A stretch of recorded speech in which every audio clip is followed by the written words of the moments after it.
आप लोग जो संविधान का भाग 5 पढ़ रहे हो, इस भाग 5 आप लोग के लिए बहुत ही इंपॉर्टेंट पड़ेगा। आप कैसे पड़ेगा ये आप कहोगे कि सब लोग कहते हैं बहकाते हैं, लेकिन नहीं। देखिए, इसमें जो राष्ट्रपति उपराष्ट्रपति जिसके जिसके बारे में दिया गया है ये आप समझ जाओगे। आपको ये पता है कि जब अपना संविधान लिखा जा रहा था, जब अंग्रेज छोड़ के यहाँ जा रहे थे तो कहे कि अपना संविधान लिख लीजिए। संविधान जब लिखना शुरू हुआ था उस समय बनाना स्टार्ट की किस तरीके से इसको लिखा जाए, कैसे बनाया जाए, तब कहा गया भाग 1 में पूरा 22 भाग है ना, पूरा कितना है 22 भाग है। इनमें से कहा गया कि भाग 1 में पहले डाल देते हैं कि भारत राज्यों का मतलब क्या है, भारत एवं ये संघ एवं उसके राज्य क्षेत्र, क्या चीज, भाग 1 में संघ एवं उसके राज्य क्षेत्र, भाग 2 में नागरिकता, भाग 3 में मौलिक अधिकार, भाग 4 में नीति निर्देश तत्व। लेकिन भाग 5 में बताया गया संघ यानी जो सेंट्रल गवर्नमेंट होते हैं, यानी कि क्या, जो केंद्रीय जो गवर्नमेंट होते हैं, केंद्र सरकार जो होती है, जिसे हम संसद, राष्ट्रभवन जो है,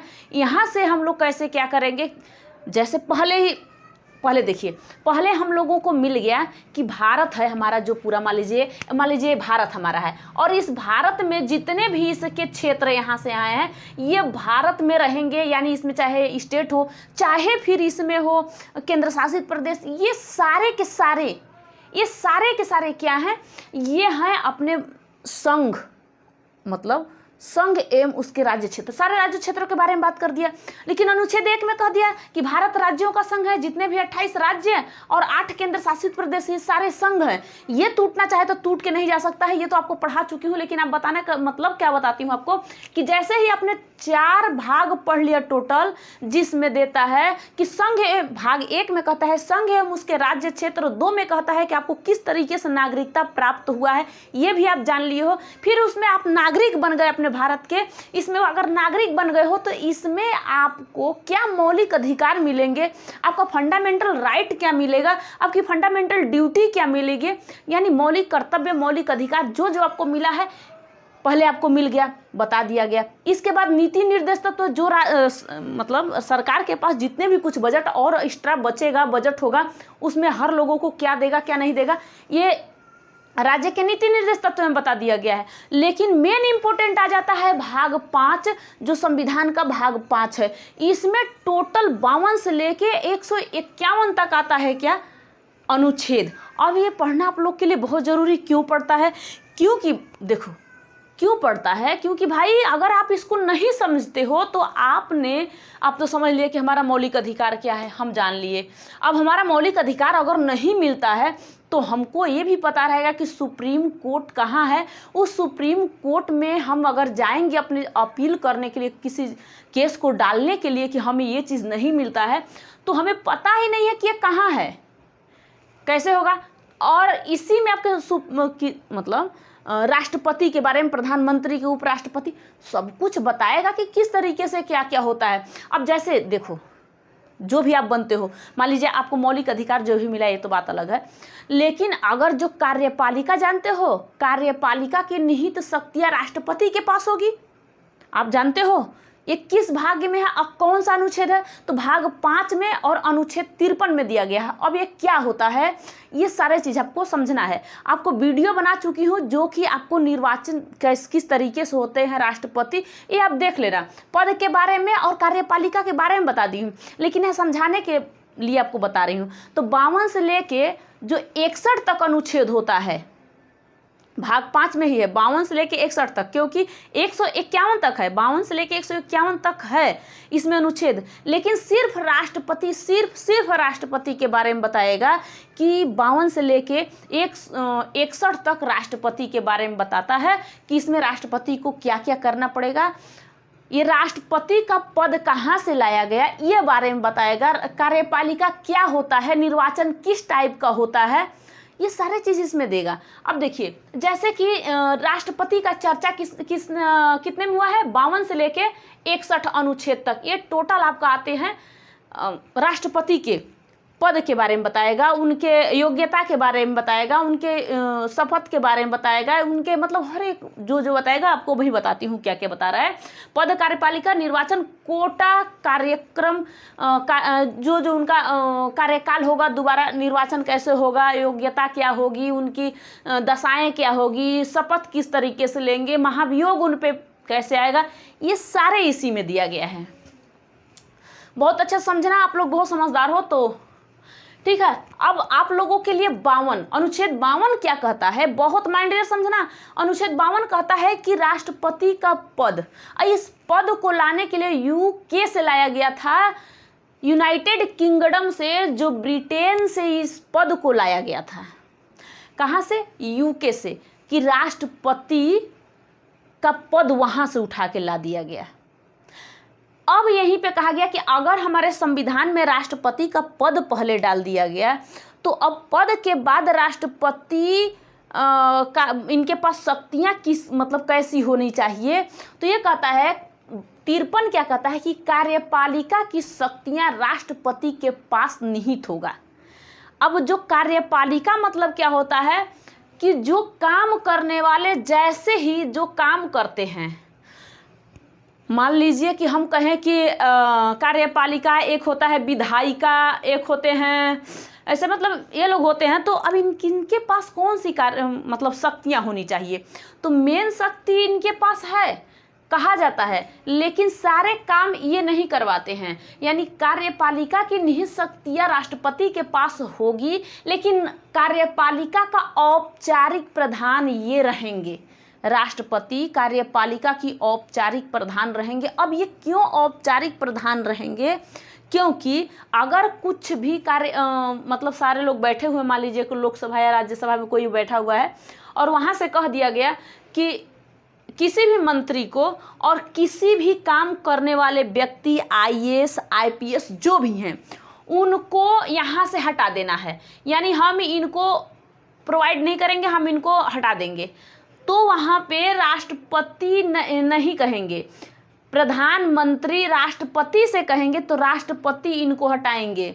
लेकिन कहा जाता है कि राष्ट्रपति के पास ज़्यादा शक्तियाँ होती है, लेकिन औपचारिक तरीके से सिर्फ वो साइन कर सकते हैं, लेकिन ज़्यादातर इशारा कोई नहीं करता, मार दे, ठीक है, इशारा कोई करता ना उसको मार दो। तो ये होती है उनके पास शक्तियाँ, जो मारता है, देखो इशारा किसी ने किया और मारा किसी ने, तो यही कहते हैं। अब मान लो कोई चल रहा है रास्ते में आराम से, और आप जाके बोल दो कि हाँ उसे उठा लो, तो आपके पास इतनी ज़्यादा शक्ति है कि आप बैठे हुए हो, बैठे बैठे आपने ऑर्डर दे दिया, आप उठा लो। शक्तियाँ किसके पास है, आपके। तो औपचारिक प्रधान जो कार्यपालिका के होते हैं वो होते हैं राष्ट्रपति, लेकिन वास्तविक प्रधान जो होते हैं वो होते हैं प्रधानमंत्री। ये पूछेगा तो आप बता देना, औपचारिक प्रधान राष्ट्रपति, वास्तविक प्रधान कार्यपालिका की वास्तविक प्रधान प्रधानमंत्री होते हैं। तो ये 2 अनुच्छेद आप लोगों ने देखो समझ गए, 52 और 53। 54 में क्या कहता है, 54 का डिटेल आप लोग को पूरा बता चुकी हूँ पिछले वीडियो में आप देखते हो तो यहाँ से ज़्यादातर वहाँ समझ सकते हो, क्योंकि आज आप लोगों को कोटा, कार्यकाल, ये सब समझाना है राष्ट्रपति का। तो इसमें कहता है निर्वाचन में क्या होता है कि कौन कौन राष्ट्रपति को वोट डालता है, कौन कौन वोट देता है।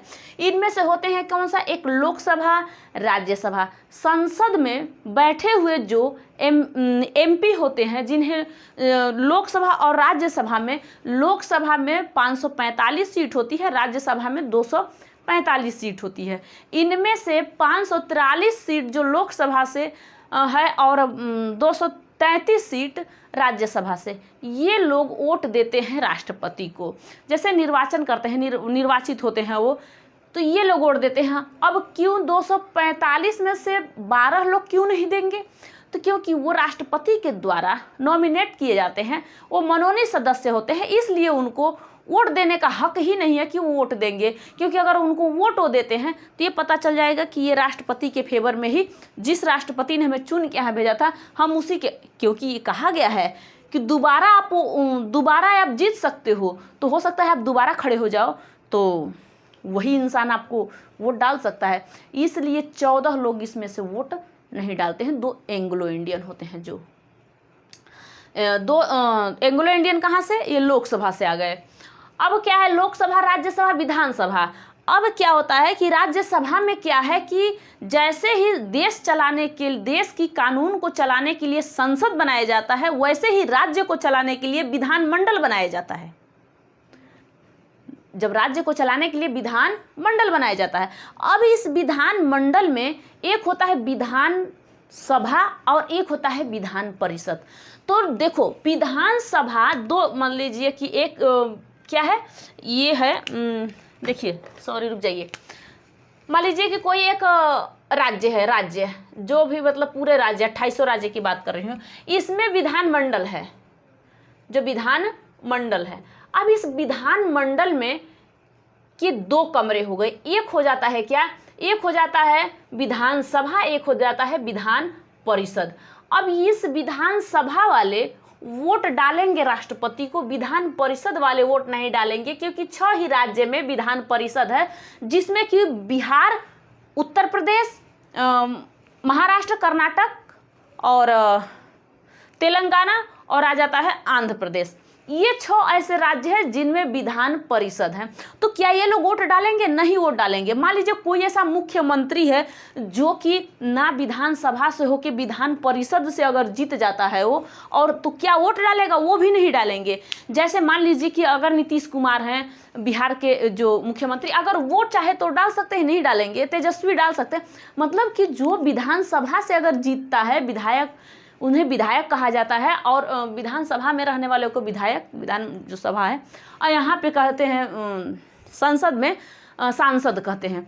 तो सांसद जो विधानसभा, इसमें विधायक लोग वोट डाल सकते हैं, लेकिन इस 6 ही राज्य में ऐसे होते हैं जो कि विधान परिषद होते हैं, वहाँ के लोग वोट नहीं डाल सकते हैं।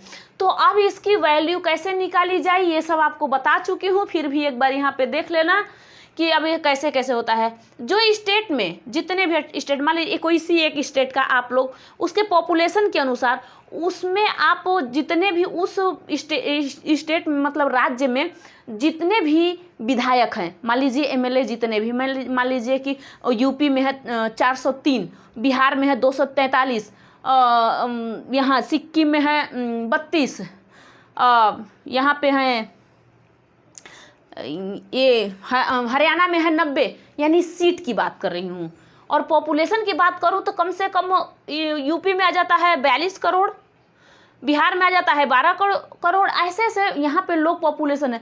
तो हम एक ही पॉपुलेशन, मतलब एक ही राज्य से, मतलब किसी भी एक राज्य का हम निकालेंगे कि जितनी सीट है वहाँ की पहले पॉपुलेशन, भागे कर देंगे हम जितने भी वहाँ पे एमएलए हैं, यानी कि 403 एमएलए हैं, इनमें हम गुणा कर देंगे 1000 का। आज जितने भी निकल के आएंगे, मतलब एक लोग की वैल्यू कितनी होती है, एक लोग की वैल्यू हम निकालेंगे। अब इनकी वैल्यू हम सबका वैल्यू निकाल के जोड़ लेंगे, क्योंकि आपको पता है कि पता चलता है कि 11 लाख लोगों ने वोट दे दिया है। अब मैं मानती हूँ कि 11 लाख वोट हुआ कैसे, 11, साढ़े 11, 10 लाख तक लोगों ने वोट ले लिया। जैसे कि द्रौपदी मुर्मू 6 लाख कुछ से जीत गई। तो बताओ कैसे हैं, ये भी तो सोचना पड़ेगा कैसे, क्योंकि सदस्य ही कम है। 500 लोकसभा में देखो लोकसभा में 776 लोग हैं, और मान लीजिए कि इस विधान मंडल में पूरे 4033 लोग हैं। अब इस 4033 का और इस 773 का अगर आप जोड़ के करेंगे तो 4809 लोग ही होंगे। तो इनकी वोट कैसे उन्होंने 6000 पा गए, और ये 6 लाख पा गए। मतलब ऐसे ऐसे उन जो यशवंत सिंह खड़े हुए थे और द्रौपदी मुर्मू, इनको कैसे इतने वोट मिल गया। काउंट हो गया तो टोटल आ गया 10 लाख के से ऊपर ही, 10,86,400 कुछ ऐसे आ गया। तो कैसे लोग जीत गए, तो यहीं पे समझना आप लोग के बहुत ज़्यादा ज़रूरी पड़ता है। अब यहाँ पे कैसे आप समझोगे कि इन हर एक राज्य का जो भी पॉपुलेशन है, यानी जो भी जनसंख्या है, उसके अनुसार हम उसके एमएलए जो हैं, विधायक जो हैं, उनमें हम डिवाइड करेंगे। उसके बाद हम 1000 में मल्टीप्लाई करेंगे, तो उसके एक एमएलए की वैल्यू, जितनी भी वोट की वैल्यू आती है वो हम लगा देते हैं। ठीक है। यूपी की लगभग कितने हैं, यूपी की 83,800 83,824 है, क्योंकि इसमें सिर्फ 403 ही सीट हैं यूपी में, लेकिन इतने वोट की वैल्यू होगी, इतने लोगों की वोट की वैल्यू इतने हो गई, 83,824 हो गई। मान लीजिए सपोज करिए, एक मतलब माइंडली अपने समझिए कि उसके पॉपुलेशन के अनुसार, ये तो सन 2011 का जनगणना के अनुसार जो भी मतलब उस समय का हुआ था कि इतने लोग वहाँ पे थे, एक कम के हिसाब से हुआ है। अब आगे चल के बढ़ता जा रहा है, इसकी जनगणना होगी इसके अनुसार, क्योंकि संसद भवन बनाया गया है। किस लिए बनाया गया है? क्योंकि जैसे ही जनगणना अगर हो रही है तो वहाँ पे जो जनसंख्या बढ़ेगी तो भैया एमपी और एमएलए भी तो बढ़ेंगे, क्योंकि 1000 से तो गुणा करना है, 1000 से हमें क्या करना है? गुणा करना है। अगर पता चल गया कि यहाँ पे 1000 से जनसंख्या इतनी होगी तो यहाँ की तो सीटें बढ़ जाएगी ना, राज्य की सीटें बढ़ जाएगी, हर एक राज्य में 28 राज्य में से सीटें बढ़ जाएगी, 3 केंद्र शासित प्रदेश की सीटें बढ़ जाएगी। ये सारे सीट अगर बढ़ जाएगा तो भैया यहाँ पे जो विधायक हैं, जो सांसद हैं, इनकी तो भी तो सीटें बढ़ेगी, तो उनके बैठने का अगर जगह न रहे तो उनके लिए संसद भवन बनाया गया है। अभी न्यू बयान बना हुआ है संसद भवन, तो ये आप लोगों ने ऐसे समझा होगा। ठीक है, तो यहाँ तक आपको क्या है समझ में आया? पॉपुलेशन। अब यहीं से अगर पूछता है, देखो यहीं से अगर ये पूछता है कि ऐसा तो हो गया, तो अब क्या करें? तो ये जाएगा कहाँ पे? संसद भवन में। और संसद भवन में जितने भी आपका पूरे 28 राज्य, 3 केंद्र शासित प्रदेश का पूरे एमएलए, जितने भी वोट वहाँ पे मतलब 5.5 लाख के लगभग उनका वोट हो जाता है, और मिला दीजिए उतना ही 5.5 लाख हो गए उनके, और 773 में इनका भी 700 से गुणा कर दीजिए, अब आ जाता है इनका भी संसद में 11.5 टोटल 11 लाख। तो 11 लाख अगर कैसे हो गया? क्योंकि हमने आपको बताया था कि कितना है, 4,809 ही लोग हैं, तो 11 लाख लगभग कैसे हो गया इनका वोट? तो इनकी वैल्यू बढ़ गई। तो यहाँ पे आप लोगों को पिछले वीडियो में वाले बता चुकी हूँ। अब आ जाओ, क्या है आपने क्या देखा? 54 देख लिया, निर्वाचन के बाद 55 हो जाता है कोटा। अब कोटा में क्या दिया गया है कि टोटल अगर जितने भी यहाँ पे निर्वाचन हुआ है उनका, तो ये बताता है कि कोटा उनकी क्या है, टोटल वोट, जितने वोट से वो जीते हुए हैं, जितने लोग खड़े हुए हैं, उम्मीदवार जितने हैं, उनमें 1 प्लस कर दीजिए, सिर्फ 1 आपको और प्लस कर दे। मान लो 2, 3 जितने भी खड़े हो जाते हैं उनमें आप 1 और प्लस कर दीजिए। उसके बाद वहाँ से जितने भी निकल के आ जाएगा, मान लीजिए 2 खड़े होते हैं इस बार, अगर उसमें 1 प्लस कर देते हो तो 3.5 लाख हो जाता है। तो इस तरह इनका कोटा के निकल के आता है कि 3.5 लाख लगभग वोट का वैल्यू यहाँ पे निकला। अब यहाँ पे देखा 56 में कहता है कार्यकाल। अब राष्ट्रपति का कार्यकाल, राष्ट्रपति का कोटा, राष्ट्रपति का पद, राष्ट्रपति का कार्यपालिका, राष्ट्रपति का निर्वाचन, राष्ट्रपति का कोटा, राष्ट्रपति का कार्यकाल। अब राष्ट्रपति का कार्यकाल अगर पूछता है तो अब कैसे बताओगे राष्ट्रपति के कार्यकाल के बारे में? तब यहाँ पे कहेगा कि राष्ट्रपति का कार्यकाल 5 साल का होगा।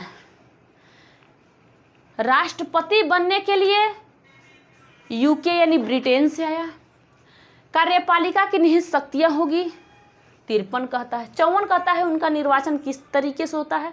55 कहता है उनके कोटे में, मतलब उनका कोटा, पहले अब देखेंगे कि वहाँ पे कितने लोगों ने वोट उनको दिया था, क्या क्या हुआ।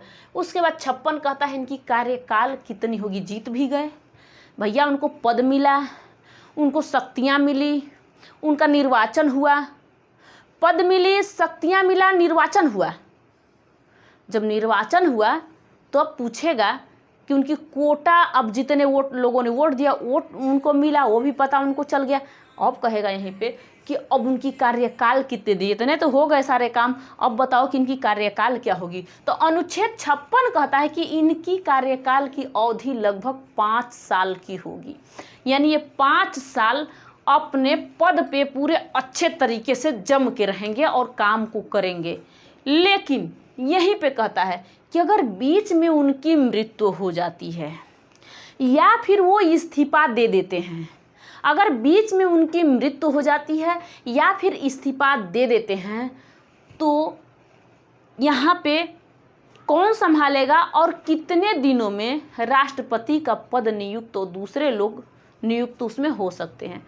तो लगभग 6 महीने तक अगर राष्ट्रपति बीच में कहीं ख़त्म हो जाते हैं, नहीं रहते हैं, इस्तीफा दे देते हैं, तब उनका कार्यकाल संभालने के लिए, क्या उन्हीं का कार्यकाल संभालने के लिए लोग आएंगे? नहीं, वो पद पे फिर बैठाए जाएंगे, दूसरे लोग आएंगे, राष्ट्रपति बनेंगे, लेकिन 6 महीना के टोटल अंदर ही। अब क्या, अगर 2 साल या 3 साल वो सुख भोग के चले गए अपने कार्यकाल का, राष्ट्रपति पद का, तो बचा हुआ जो उनका 2 साल का कार्यकाल है उतने के लिए ही राष्ट्रपति आएंगे दूसरे बन के? नहीं, ये अपना कार्यकाल टोटल पूरा 5 साल का ये भी पूरा करेंगे।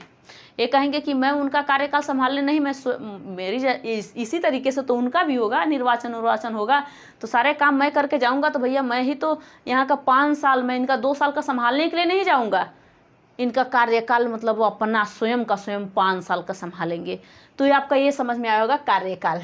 अब आता है 57, अनुच्छेद 57 कहता है कि दोबारा क्या निर्वाचन हो सकता है? अगर कोई एक व्यक्ति यहाँ पे जीत गया और वो एक बार उस पद पे रह गया, तो क्या हम दोबारा भी रह सकते हैं? हाँ, आप दोबारा भी यहाँ पे रह सकते हैं। यानी क्या, अब मान लीजिए कि एक व्यक्ति यहाँ पे एक बार 5 साल का वो भोग चुका, आराम से मज़ा ले लिया कि हम राष्ट्रपति बन गए हैं, तो उनको दोबारा भी ये बन सकते हैं। यानी वो कितनी बार भी वो बन सकते हैं, राष्ट्रपति बन सकते हैं, कोई दिक्कत नहीं हो सकता है उनको। 1 बार 2 बार ऐसा तो नहीं हुआ, लेकिन डॉक्टर राजेंद्र प्रसाद जो प्रथम राष्ट्रपति थे भारत के, वो 2 बार नियुक्त हुए थे।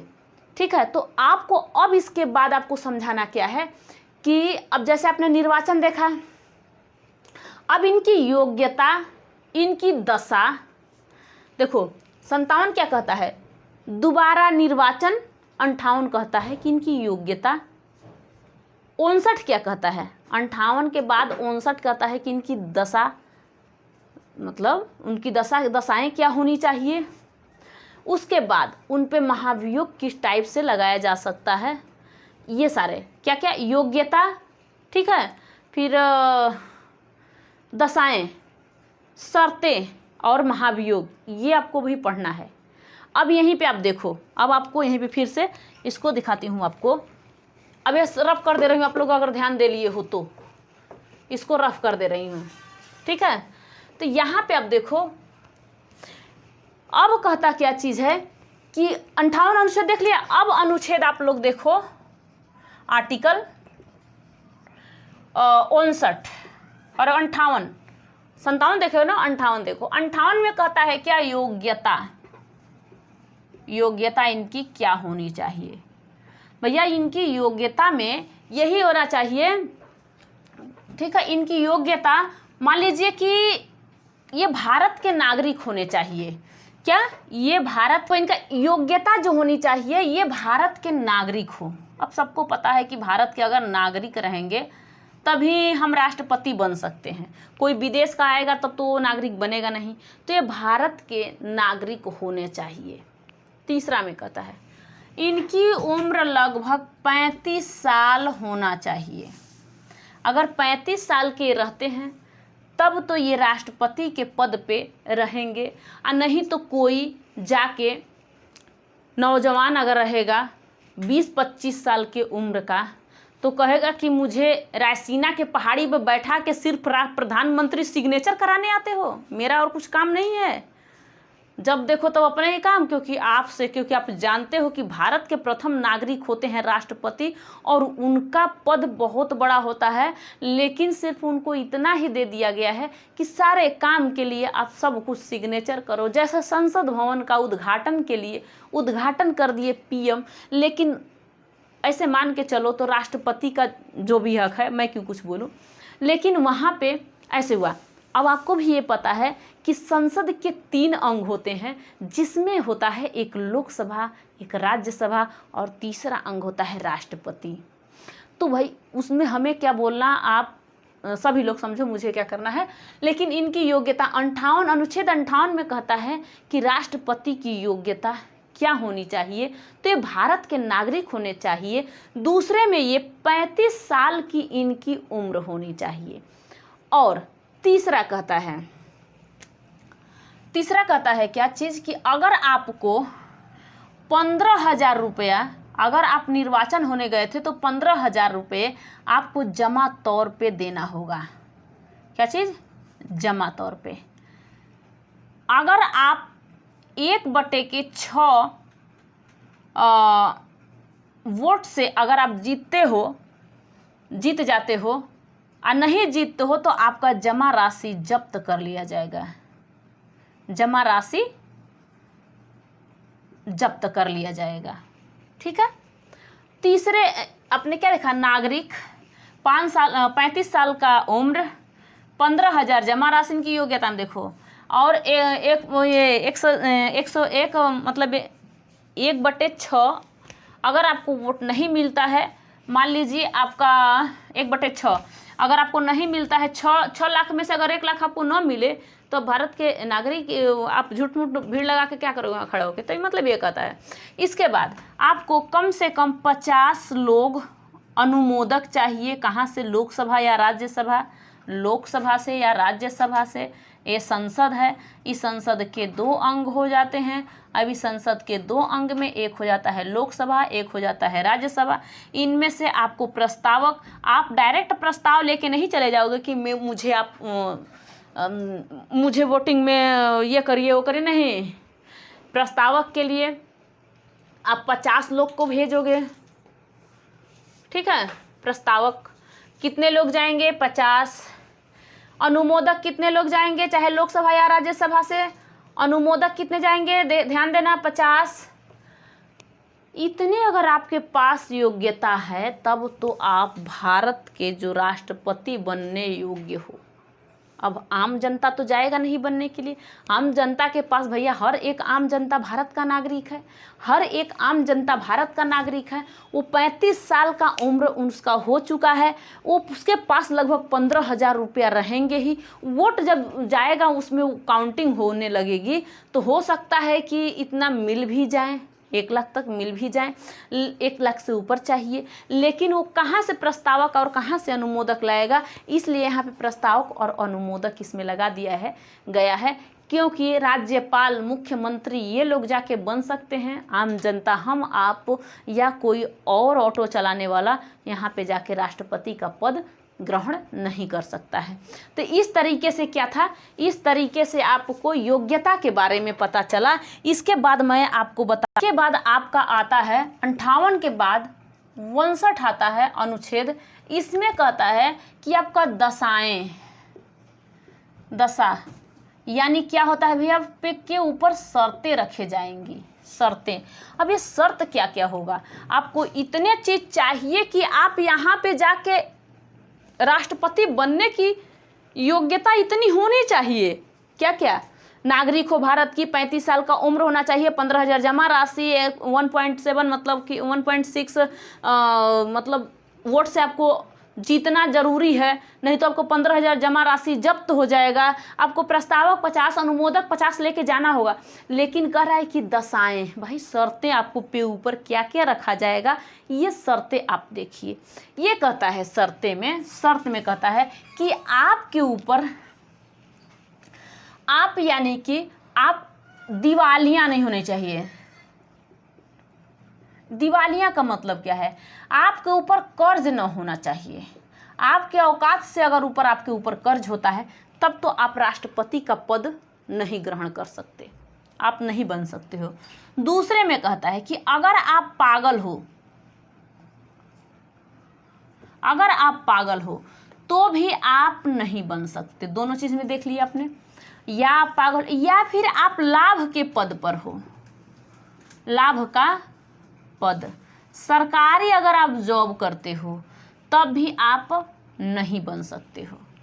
तो आपने क्या क्या देखा? देखो यहाँ पे 52 में पद, 53 में कार्यपालिका, 54 में निर्वाचित और 55 में कोटा, 56 में कार्यकाल और 57 में दोबारा आपको निर्वाचित हो सकते हो कि नहीं।